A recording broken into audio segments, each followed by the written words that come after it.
Magdalena, si Mariang ina ni Santiago, at si Salome ay bumili ng pabango upang ipahid sa bangkay ni Jesus.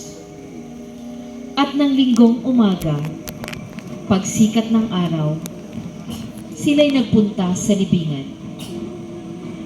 Nag-uusap-usap sila habang nasa daan.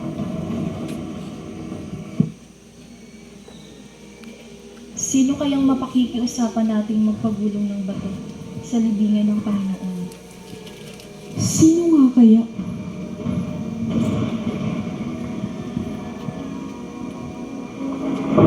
Sandali!